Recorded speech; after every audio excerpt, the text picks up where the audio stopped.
Now, Sports Talk with Broads. Here's Hunter Brody.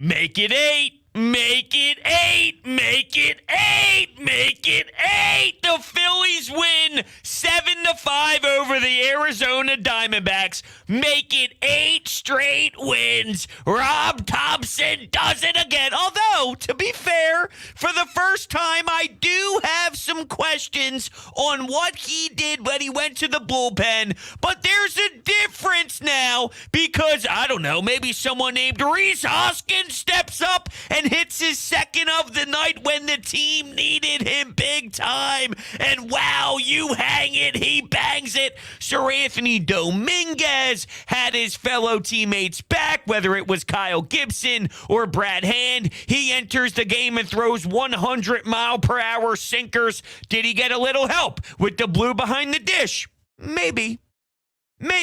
Sometimes you need a little help, though. That's what they got. When things are good, things are good. Alec Boehm is making stellar plays when he's almost running out of room and makes an excellent foul ball catch. Odubel Herrera seems to be making normal routes and running normal routes to fly balls instead of being a dope in center field. This is a major turnaround. They're back to 500. And how about the fact that Kyle Schwarber after the game was almost stunned to hear that? It's like he's not even focused on the standings. He's not even worried about the record. He just knew deep down that what was going on was unacceptable. What's happening now is very acceptable. And if they continue to play this way, they will be fine. Like, I kind of find it hysterical that Kyle Schwarber, who, by the way, had another home run, a huge shot, multiple RBI. Here comes more runs, 6-0 after the second inning. And I talk about luck. When Marte is butchering shots that happen to second base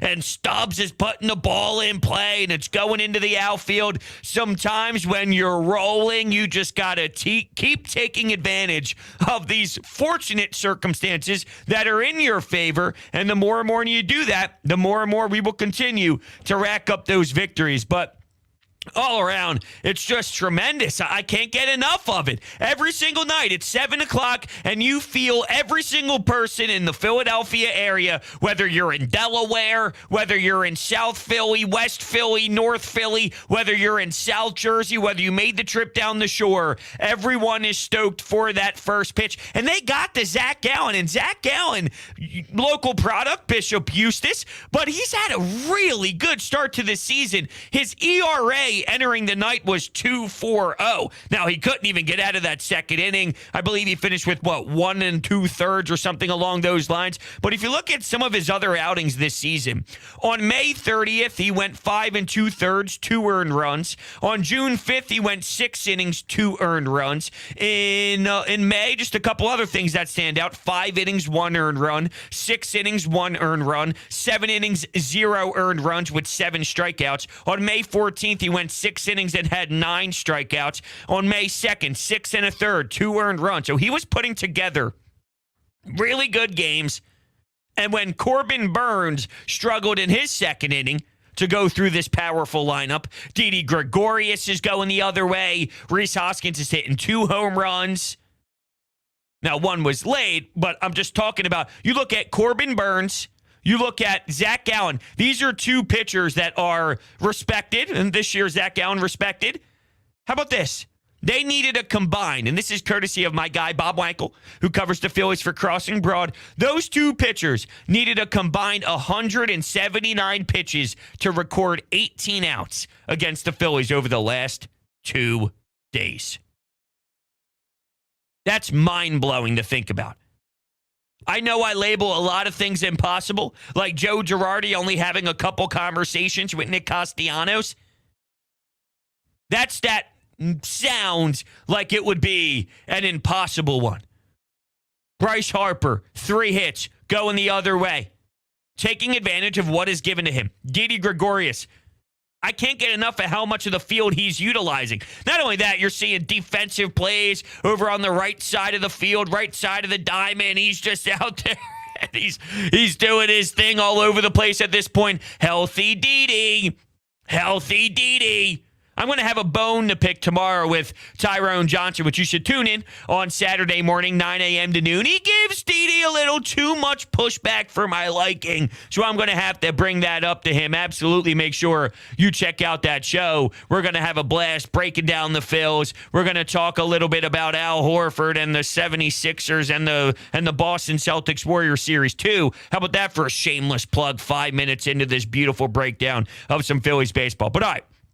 Getting back on track, let's get to my biggest critique of the night. Okay, Gibson going back in for the 7th, and I'm not just saying this with hindsight. I had a family party tonight, and I went, and we were watching the game. A couple of us, there was like 4 or 5 of us hanging out watching the game, right? And it's like, okay, you see Gibson, you think about the 7th inning. What happened at the 6th? There was a walk, there was a single, and he had to work out of a bit of a jam. And it just smelled, he was in the 90s. Maybe it was time to pull the plug on Gibson during that time, right? He did his job. He got you through the 6th. He definitely did enough in terms of Arizona, the lack of scoring from their viewpoint. So let's go to Brad Hand with an easy inning. Nice and simple, bringing your reliever without any runners on base, but Brad Hand inheriting some runners. Things got out of control. Now you're bringing in Sir Anthony. I just don't think that was the best move from Rob, and since when have we ever questioned Rob Thompson? The answer is never. We never felt obligated to really go against what he was thinking. Well, I think today you should. Here's the difference, though. Guys are fighting for one another. Remember when I gave Bryce a ton of credit for that final game against Milwaukee? Connor Brogdon allowed a home run, first pitch, deep. Okay, so the score was 3-1. It was then 3-2. Phillies were still leading. There's a big difference between 3-1 and 3-2. Bryce Harper comes up to the dish, makes it 4-2. You snag all that momentum. You kill it completely. Diamondbacks feel good about them. No, they don't. It's over. No more. Shut it down because Rhys is drilling a pitch that is hung over the heart of the plate. They did it again. And then Connor Brogdon, awesome. Knebel, awesome. Saw a curveball that dropped 12-6 and worked beautifully. We need Corey Knebel to have that in his repertoire. Without that, you're in trouble. So Knebel shut the door. I know everyone gets all up in arms and everyone gets nervous. Please, no, not. Let it work out. Let this happen. Let him continue to get his nods. Give it time. He gets that curveball back. We're right back in action. I remember in the beginning of the season watching that filthy off-speed pitch and how important it was to the damage that he could do. Well, without it, of course, he's going to struggle. If he's got to go fastball, fastball. Let him kind of feel his rhythm back out. And when he does, he's going to be a reliable piece that I'm super excited for to see close baseball games. And speaking of some filthy off-speed, I saw Gibson through the first 4 innings. Filthy changeup. Really nice curveball, too, to get some guys swinging and missing. Gave you your Kyle Gibson. I just really did not like the 7th inning, and I stated that at the time. I don't know about this one. I wasn't heavily destroying it, but it was more of that right there. I don't know. I don't think this is right. Not, I can't believe this is so dumb. What an idiot. No. I don't know if I like this one. This one feels a little odd. I think we're pushing it because of how that 6th inning went and how much he was battling. And his pitch count was in that 90 range. All right, how much is really left in the tank? And then when you get a couple guys on, is Brad Hand the one to go to with a few guys on there? Maybe you could have went to Sir Anthony instead, and then it would have felt different about it. But Sir Anthony did need some help. I'm just saying, if you eliminated the Brad Hand experience and went right to Sir Anthony Dominguez, would it have a different type of feeling to us all? Maybe it would. Maybe it would. So the first botched-ish situation out of Rob. It doesn't matter, though, when you still win the baseball game. Those type of mistakes will go down. Just like an error will happen. Will you support your teammate, and will someone else make an awesome play to make up for that? Ooh, what was that? That was an error, and now there's a man on first base? Well, Kyle Gibson's going to throw a pitch that results in a double play ball. We got you. Don't worry about it. Hey, Rob, maybe you got a little out of sorts there. But, hey, Rhys Hoskins is going to hit a home run. Corey Knebel is going to do his job in the ninth inning. Connor Brogdon in the eighth will have a fantastic role. Don't worry about it, Rob. You've been supporting us. We're going to support you. So that's the way that I see it. And once again, afterwards, hearing from Kyle Schwarber, hearing from Rhys Hoskins, and Rhys is starting to wake up a bit. Everyone's starting to shift gears. Odubel looks like a player that's not an idiot when he's running towards the ball. Didi Gregorius is healthy. Rhys Hoskins looks different now. Kyle Schwarber, it's the month of June, so I don't know if it's necessarily the manager or it's just the calendar month switching over. Everyone looks just a little bit different. And that's excellent. Absolutely excellent, in my opinion. We'll open up the phone lines, 856-442-9805. Let me tell you about Freestone Farm CBD. It's my favorite CBD brand because they farm it themselves with all organic inputs, and they offer only the highest quality genetics in their strains and extracts. I've tried a lot of different brands, but honestly, Freestone Farm CBD has been amazing for me. I like using it after workouts and before bed. It helps me sleep at night.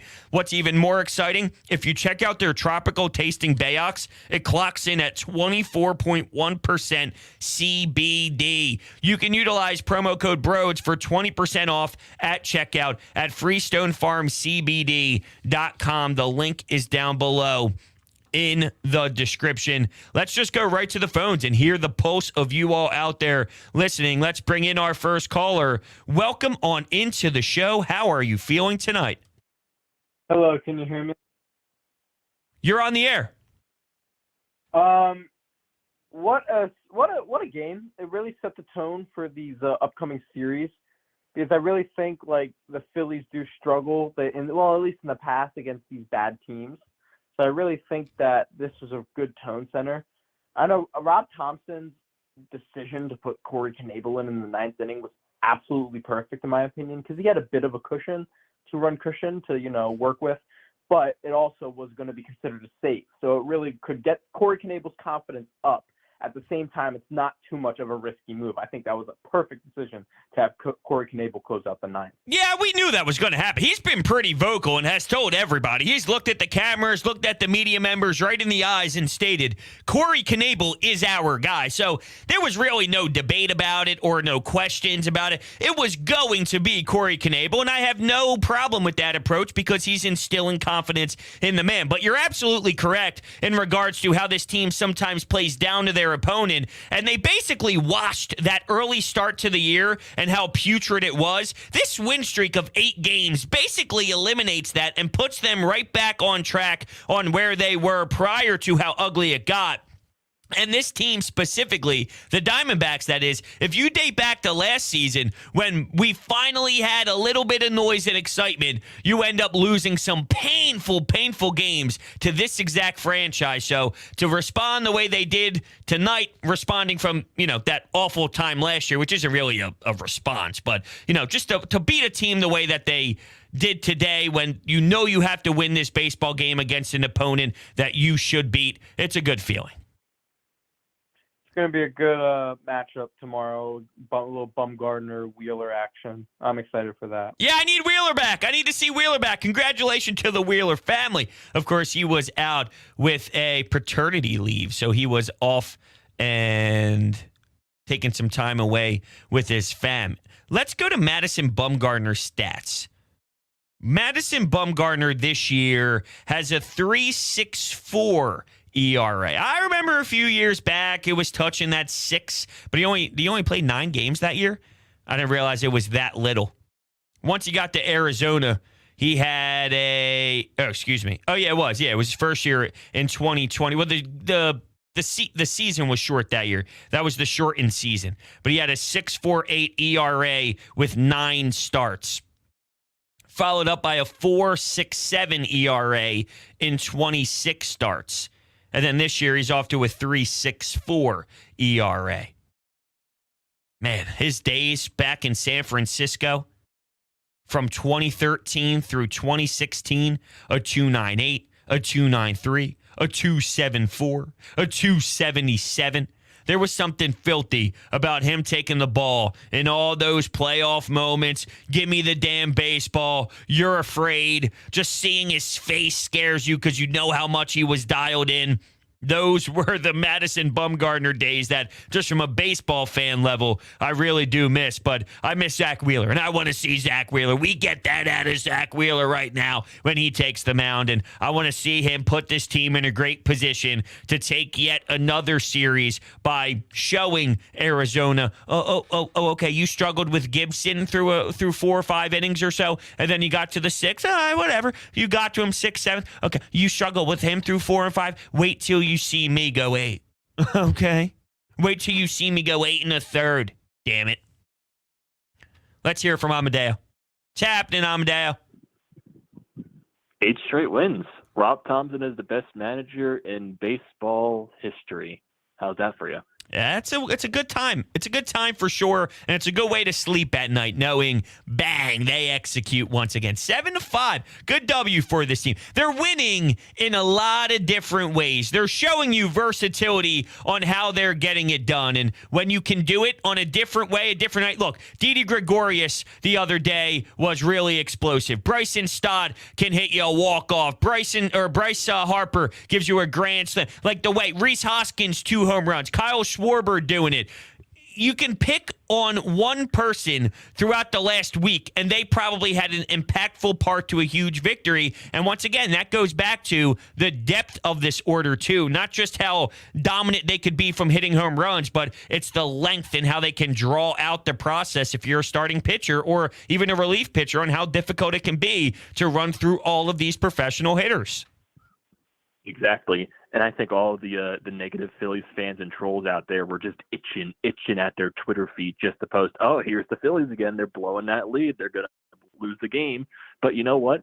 I wasn't worried when the Diamondbacks came back. You know who else wasn't worried? Rhys Hoskins, Connor Brogdon, Alec Bohm making that fantastic catch, Corey Knebel. I wasn't worried that they were going to lose that game because this team, during this win streak, has shown they can be different. And they're still winning. I wasn't as upset during that time as maybe I would have been in the past. 3 weeks ago, if we saw a 6-1 lead go to 6-3, go to 6-5, am I anxiously finishing out that game and feeling they will lose? It's more of, how are they going to lose? Because it was inevitable that somehow the Diamondbacks would punch them in the gut. This was more, all right, so they're getting tested. How are they going to respond? What's next? Will they do this? Not, they're going to lose. Oh, absolutely. They will fall tonight. That wasn't it. It was, okay, not ideal. I'm not having as much fun right now. The first 2 innings, way more entertaining. Scoring 6 runs and seeing a bunch of home runs, way better. I'm not loving this. But there was a part of me that almost was intrigued by the adversity. Interested to see how they would do this. Would it slip? Is it the same? Is this different? What's going to happen? Let's see if they answer the bell. Not only did they answer the bell, they rung the bell, all right, with Rhys. So this was something where I didn't want to be there. I wasn't honored to be there. But it was what it was. There's no going back. You were put in this difficult spot. What are you made of? The rest of the bullpen, bravo. Rhys Hoskins, bravo. That's what they were made of. It goes a long way to know that you're never out. It just stings that the Braves are doing Brave-like things while the Phillies are doing this. It's like, it can't always be perfect. It can't be as beautiful as we would like. Of course, there would have to be some sort of dagger. Not that I'm going to focus on that. but it is in the back of my mind. Let's hear from Nolan. Nolan, I haven't heard from you in a while, man. What's going on? It certainly has been a while, Rhodes. How you been? Man, well, let me tell you something for free. I'm not having a bad time watching the Phillies. Oh, no, me neither. This team has been fun to watch. 8 straight wins. This team has just been incredible. I mean, it was definitely a huge turnaround after the firing of Joe Girardi. And I have to say that I'm actually coming home from the game right now. I had a fun time with a bunch of friends.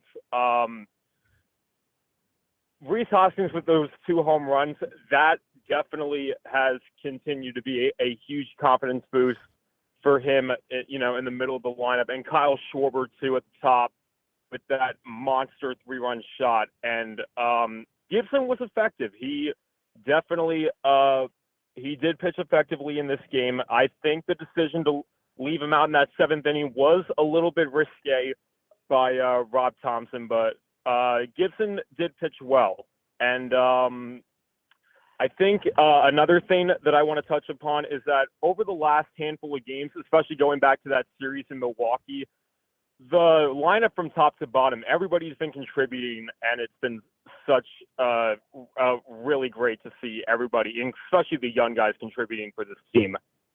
I can't agree more with everything you said, Nolan. And as you were talking about Kyle Gibson and the way that they allowed him to go back out for the 7th, if they did shut him down after that 6th inning, it would have been six innings pitched, 1 earned run. You can't ask for more out of a Kyle Gibson, right? I think we're learning about Rob.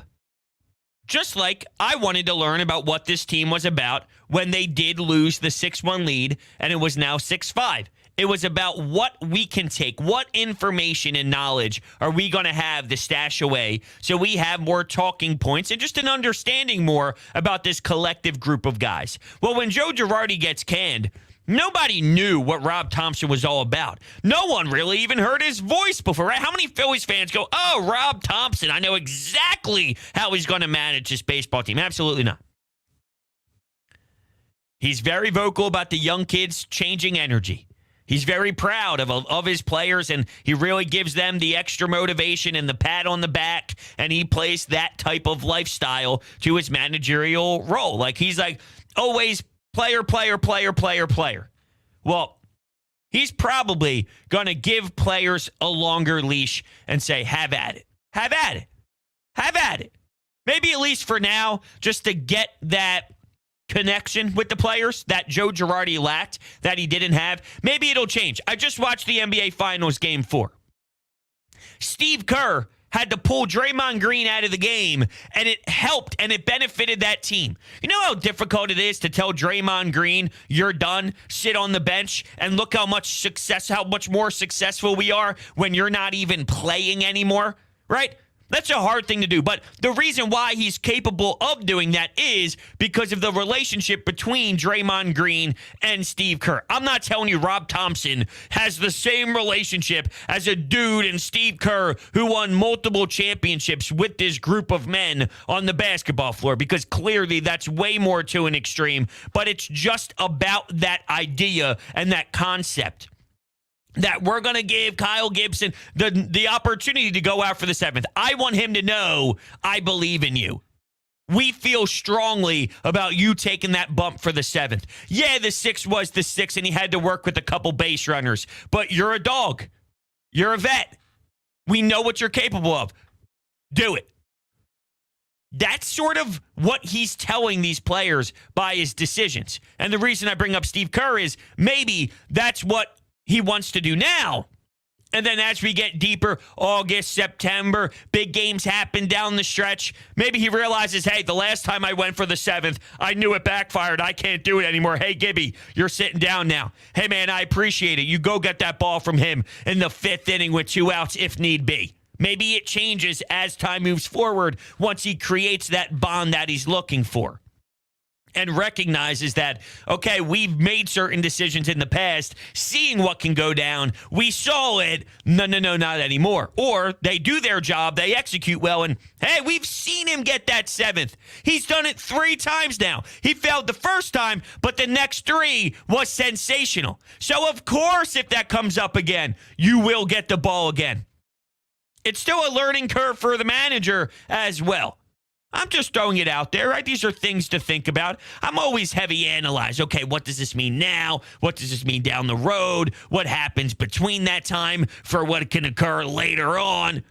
It's like I'm always thinking 5 years ahead with certain decisions and what does this mean? Sometimes I got to shut that off, to be fair, but it's hard for me to. All right, we'll take one more call and bring in our last caller of the show. Good evening. Welcome on in. You are on Broads Media. What's up, Brody? Yeah. And so this is what I kind of hope for the squad is that it just needed to maybe get warmer for them to get going because, I'm not saying they're going to go and win every single game for the rest of the season. That would be stupid. But hopefully, they can maintain this and be a few games over 500. Hopefully this offense can do what it's doing, maybe not at full force, because this is like just their run they're going through, but can, keep going, Yeah, there's a lot of factors in here. Weather is a big one, which I think is very, important to note. The opponents, even though Milwaukee's a really good opponent, we just know this upcoming week is going to be a lot different than the New York Mets and the Los Angeles Dodgers or, just going on a West Coast swing. So that plays a role into it as well. And they weren't as bad as they played early on. And they're probably not this lethal either. They're somewhere in between. But in terms of when you look at it as a few months, when it's all said and done, you look at the first 4 months of the season, or maybe I should say the first 3 months of the season, and look at the entire package, maybe the record gives you more of an understanding of who they are instead of, well, look at what they did during the 8-game win streak. Yeah, but that was a little too strong. Well, look what they did during the ugly stages of Joe. Yeah, but that was probably too strong the other way too. So when you take the first 3 months and let's say we get a couple games over 500 or they're 5 games over 500, maybe that's a better way to describe who they are from a 3-window standpoint instead of just the hot run and the cold run, if that makes sense. Yeah, and I don't honestly think this run they're on right now is going to end anytime soon. The Marlins do scare me a tiny bit, but that'll be big for us, right? As emotional Phillies fans that know how damaging that series can be, we need to see something. It's kind of been a motto today. It feels different. It looks different. We need to see something different against this Miami team, and that'll tell us something. Indeed. All right, well, I appreciate it, man. And I appreciate all of you listening on into the show. If you are new to the channel, make sure you're hitting that subscribe button, hitting that thumbs up button as well. If you're looking to buy tickets for any event out there and you're a first-time SeatGeek user, you can utilize the promo code BROADS at checkout. $20 off your purchase. $20. So those fees that you get hit with, you're like, what? There were $20 tickets. It should be $40, not $60. It is. Use promo code BROADS at SeatGeek, or you can look at it as free parking or free booze, however you want to utilize it. And then lastly, social media. TikTok at Broads Media. Make sure you're smashing that follow button on TikTok. I love you all so much. Tomorrow, 4 o'clock game. I need it right now. Thank you so much. I'll catch you all.